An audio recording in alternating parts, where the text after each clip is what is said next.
Bonsoir et bienvenue dans la chronique de Hiero. D'habitude, je ne commente pas les entretiens du président Abdourahmane Tiani parce que ses paroles sont déjà suffisamment claires et compréhensibles pour tous. Mais aujourd'hui, je reviens sur un point précis du dernier entretien qui a été largement relayé mais qui nécessite aussi une analyse approfondie.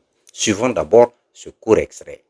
Police sun ka tsaida su shigowa Bamako sai sun ka ce sai sun bude su gani menene a ciki sai sun ka ce babu komi ciki sai sun ka bashi jikka goma sun ka bashi ya bari sun ka wuce kaga bannar da sun kai jikka goma. En prononçant ces mots, le président Tiani ne cherchait pas à livrer à la vindicte médiatique ce policier, mais il appelle chacun d'entre nous à une introspection profonde sur les conséquences que nos actes individuels peuvent avoir sur l'ensemble de la Confédération.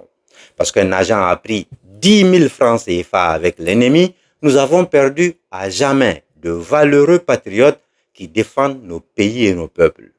À cause de 10 000 francs, le général Sadio Kamara, qu'Allah lui pardonne, est mort à jamais. Imaginez ce que seraient les conséquences pour le Mali, le Niger et le Burkina Faso si Bamako était tombé en cette fatidique journée. Il ne s'agit pas de voir cet acte comme un cas isolé, mais d'interroger nos comportements de tous les jours. Lorsque nous voyageons, nous cotisons tous de l'argent que nous remettons aux chauffeurs afin qu'ils corrompent les postes de contrôle, n'est-ce pas? Cela nous évite que nos bagages soient ouverts et fouillés et nous fait gagner aussi du temps.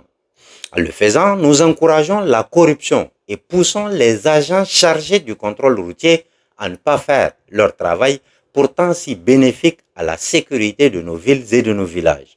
Si toi, tu sais que tu ne transportes aucune marchandise dangereuse pour la sécurité de nos pays, est-ce que tu as conscience de ce que chacun des dizaines d'autres passagers du bus ou minibus transporte dans ses bagages? Évidemment non, mais tu payes pour que ces bagages ne soient pas fouillés.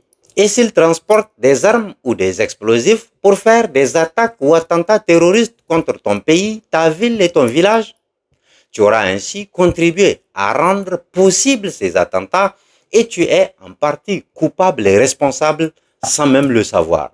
Vous voyez comment nous faisons pour contribuer à notre propre malheur sans même nous en rendre compte? Les fouilles au poste de contrôle sont instituées pour la sécurité de tous. Donc, nous devons exiger, nous-mêmes en tant que passagers, qu'il y ait des fouilles, même si cela doit durer des heures, surtout dans le contexte de la Confédération AES.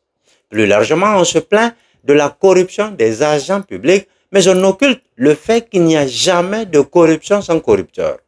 C'est trop facile d'accuser les autres en disant que tel corps professionnel est corrompu ou que le gouvernement ne lutte pas contre la corruption.